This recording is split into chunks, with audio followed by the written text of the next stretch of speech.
Hello friends, welcome to my YouTube channel Vijay ji academy. दोस्तों, यदि आप बिहार शिक्षक भर्ती की तैयारी कर रहे हो तो इसके लिए मैं आप लोगों को बिहार स्पेशल के प्रीवियस एग्जाम क्वेश्चंस लेकर आया हूं। आप लोग अगर यह वीडियो पूरा देखते हो तो आपको एक ना एक क्वेश्चन इस वीडियो से देखने को मिलेगा। तो चलिए शुरू करते हैं। इसमें हमारा क्वेश्चन नंबर 1 दिया है कि 1761 में बिहार का उप प्रांतपति बनाया गया। 1761 में बिहार का उप प्रांतपति बनाया गया था किसको? राम बारिश को, राम नारायण को, राज वल्लभ को या राजा सिताब राय को। तो याद रखिएगा, बिहार का उप प्रांतपति बनाया गया था राजा वल्लभ को। ऑप्शन नंबर सी राइट हो जाएगा। इसके बाद में हमारा अगला क्वेश्चन दिया हुआ है कि 1770 में बिहार में प्रांतीय परिषद की नियुक्ति की गई थी जिसके अध्यक्ष थे। 1770 में बिहार में प्रांतीय परिषद की नियुक्ति की गई थी जिसके अध्यक्ष कौन थे? जेम्स अलेक्जेंडर, राजा सिताब राय, सैम्पल मिडल्टन या रॉबर्ट पाल। तो याद रखिएगा, इस प्रांतीय परिषद की नियुक्ति की गई थी जिसके अध्यक्ष कौन थे? ये थे James Alexander. Option number A right हो जाएगा। इसके बाद में हमारा अगला क्वेश्चन दिया हुआ है कि क्वेश्चन नंबर 3 कि पटना में गोल घर का निर्माण क्यों किया गया था? पटना में गोल घर का निर्माण क्यों किया गया था? सैनिक छावनी के लिए, प्रशासनिक कार्यों के संचालन के लिए, अनाज के भंडारण के लिए या उपयुक्त सभी के लिए। तो दोस्तों, उस समय अकाल पड़ा था। अकाल में क्या होता है दोस्तों? अनाज भंडारण पहले से होना चाहिए, ये व्यवस्था नहीं थी। इसलिए क्या है, अनाज के भंडारण के लिए दोस्तों पटना में गोल घर का निर्माण करवाया गया था। आप लोग कमेंट करिएगा कि जो गोल घर है इसका निर्माण किसने करवाया था, ज़रूर कमेंट करिएगा। इसके बाद में हमारा अगला क्वेश्चन दिया हुआ है कि पटना के पहले अंग्रेज मजिस्ट्रेट कौन थे? पटना के पहले अंग्रेज मजिस्ट्रेट कौन थे? जेम्स अलेक्जेंडर थे, चार्ल्स फ्रांसिस ग्रांड थे, जॉन वैन सिस्टार्ट थे, रॉबर्ट पाल्क थे। तो दोस्तों, पटना के पहले अंग्रेज मजिस्ट्रेट मतलब डीएम कौन थे? तो याद रखिएगा, ये दोस्तों थे चार्ल्स फ्रांस ग्रांड थे पटना के पहले अंग्रेज मजिस्ट्रेट। इसके बाद में हमारा अगला क्वेश्चन दिया हुआ है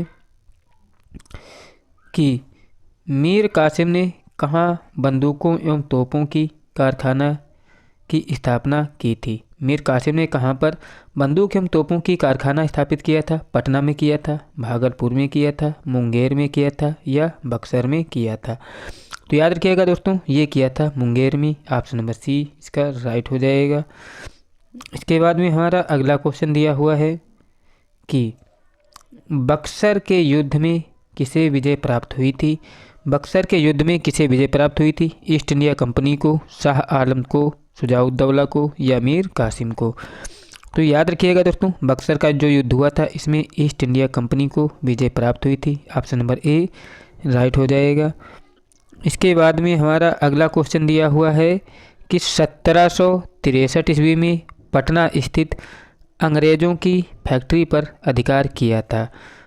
1763 ईस्वी में पटना में स्थित अंग्रेज़ों की फैक्ट्री पर अधिकार किया था किसने? नवाब सिराजुद्दौला ने, नवाब मीर जाफ़र ने या नवाब मीर कासिम ने या शाह आलम द्वितीय ने। तो दोस्तों, ये किसने किया था? दोस्तों, ये करने वाले थे नवाब मीर कासिम। इन्होंने ही 1763 ईस्वी में पटना में स्थित अंग्रेज़ों की फैक्ट्री पर अधिकार किया था। इसके बाद में हमारा अगला क्वेश्चन दिया हुआ है कि 1748 में बिहार के किस उप नवाब की हत्या हुई थी? बिहार में दोस्तों 1748 में किस उप नवाब की हत्या हुई थी? अली वर्दी खां की हुई थी, हैबत जंग की हुई थी, शौकत जंग की हुई थी या इनमें से किसी की नहीं? तो याद रखिएगा दोस्तों, ये हत्या हुई थी दोस्तों किसकी? शौकत जंग की हुई थी। ऑप्शन नंबर सी शौकत जंग नहीं दोस्तों, नाम एक जैसे हैं, किसकी? हैबत जंग की हत्या हुई थी। ऑप्शन नंबर बी इसका राइट हो जाएगा। इनकी दोस्तों 1748 में बिहार में हत्या कर दी गई थी। इसके बाद में हमारा अगला क्वेश्चन है कि 1733 में मुग़ल सम्राट मोहम्मद शाह ने किसे बिहार की सूबेदारी प्रदान की थी? दोस्तों, 1733 ईस्वी में मुग़ल सम्राट मोहम्मद शाह ने किसे बिहार की सूबेदारी प्रदान की थी? शुजाउद्दीन को, मुर्शीद कुली खां को या सिराजुद्दीन को या इनमें से किसी को नहीं? तो याद रखिएगा दोस्तों, ये जो प्रदान की थी सूबेदारी, ये शुजाउद्दीन को प्रदान की थी। ऑप्शन नंबर ए राइट हो जाएगा। इसके बाद में हमारा अगला क्वेश्चन दिया हुआ है कि बिहार में डैन व्यापारियों ने कहाँ व्यापारिक कोठी खोली थी। बिहार में डैन व्यापारियों ने कहाँ व्यापारिक कोठी खोली थी। भागलपुर में, बेतिया में, या फतुहा, भाल गोदाम में, या पटना सिटी, या नेपाली कोठी इसे बोलते हैं। दोस्तों याद रखिएगा, बिहार में डैन व्यापारियों ने व्यापारिक कोठी कहाँ पर खोली थी, ये पटना सिटी में खोली थी, जिसे नेपाली कोठी भी कहा जाता है। इसके बाद में हमारा अगला क्वेश्चन दिया हुआ है कि बिहार के क्षेत्र में सर्वप्रथम आए थे। बिहार के क्षेत्र में सर्वप्रथम कौन आए थे। अंग्रेज आए थे, डच आए थे, पुर्तगाली आए थे, या डैन आए थे। तो याद रखिएगा, बिहार के क्षेत्र में सर्वप्रथम आने वाले पुर्तगाली थे। ऑप्शन नंबर सी राइट हो जाएगा। इसके बाद में हमारा अगला क्वेश्चन दिया हुआ है कि मध्यकाल में पटना का नवनिर्माण करवाया था। मध्यकाल में पटना का नवनिर्माण करवाने वाले कौन थे। अजीम उस्सान थे, हर्षवर्धन थे, शेरशाह थे, औरंगजेब थे। तो याद रखिएगा, पटना में मतलब मध्यकाल में पटना का नवनिर्माण करवाया था। किसने करवाया था, ये करवाया था शेरशाह सूरी ने। ऑप्शन नंबर सी राइट हो जाएगा। इसके बाद में हमारा अगला क्वेश्चन दिया हुआ है कि पटना को प्रांतीय राजधानी बनाया था। पटना को प्रांतीय राजधानी किसने बनाया था। शेरशाह ने बनाया था, अलाउद्दीन हुसैन शाह ने बनवाया था, इब्राहिम लोधी ने बनाया था, या राजकुमार अजीम ने बनाया था। तो याद रखिएगा दोस्तों, पटना को प्रांतीय राजधानी बनाया था किसने, शेरशाह सूरी ने बनाया था। इसका ऑप्शन नंबर ए राइट हो जाएगा। दोस्तों अगर आपको मेरे द्वारा करवाए जा रहे ये क्वेश्चन अच्छे लग रहे हैं तो प्लीज़ चैनल को ज़रूर सब्सक्राइब कर दें। वीडियो अच्छा लगा हो तो लाइक भी करें और अपने दोस्तों के पास शेयर ज़रूर कर दें। इसके बाद हमारा अगला क्वेश्चन दिया हुआ है कि शेरशाह के अधीन बिहार में कितनी सरकारें या प्रमंडल थीं। शेरशाह के अधीन बिहार में कितनी सरकारें या प्रमंडल थी। 5 थी, 7 थी, 9 या 11। तो याद रखिएगा, शेरशाह के अधीन बिहार में कितनी सरकारें या प्रमंडल थी। तो याद रखिएगा कितनी थी, 7। ऑप्शन नंबर बी इसका राइट हो जाएगा। इसके बाद चलते हैं क्वेश्चन नंबर 15 दोस्तों क्या दिया है कि 1580 में बिहार का सूबेदार किसे बनाया गया था। 1580 ईस्वी में बिहार का सूबेदार किसे बनाया गया था। खान ए आजम, या मिर्ज़ा अजीज़ कोका को, या मुनीम खां को, या महाबत को, या राजा मानसिंह को। तो याद रखिएगा, 1580 में बिहार का सूबेदार बनाया गया था खान ए आजम, मिर्ज़ा अजीज़ कोका को बनाया गया था बिहार का सूबेदार। ऑप्शन नंबर ए राइट हो जाएगा। इसके बाद में हमारा अगला क्वेश्चन दिया है कि मुग़ल शासक बाबर ने किसे पराजित कर बिहार पर नियंत्रण प्राप्त किया था। मुग़ल शासक बाबर ने किसे पराजित कर बिहार पर अपना नियंत्रण स्थापित किया था। इब्राहिम लोधी को, महमूद लोधी को, या अजीज़ कोका को, या मखदूम आलम को पराजित किया था। तो याद रखिएगा दोस्तों, इन्होंने पराजित किया था महमूद लोधी को किसने, बाबर ने पराजित किया था। उसके बाद बिहार पर इसका नियंत्रण हो गया था। ऑप्शन नंबर बी राइट हो जाएगा।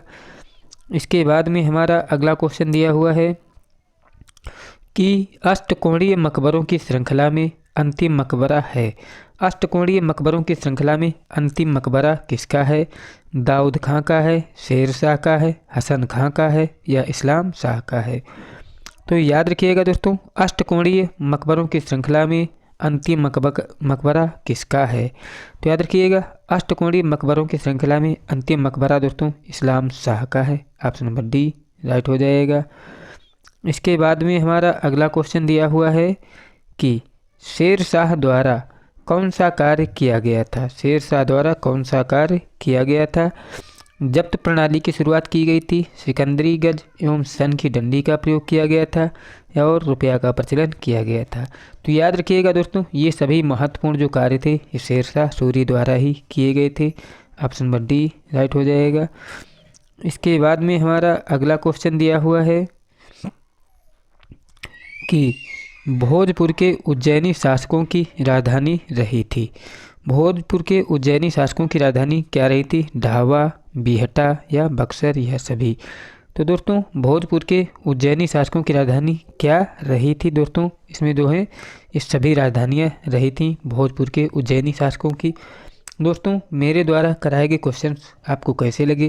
क्वेश्चन यदि आपको अच्छे लगे हो तो प्लीज़ चैनल को ज़रूर सब्सक्राइब कर दें। वीडियो अच्छा लगा हो तो लाइक भी करें और अपने दोस्तों के पास शेयर करना ना भूलें। मिलते हैं एक नए वीडियो के साथ, तब तक के लिए जय हिंद, जय भारत।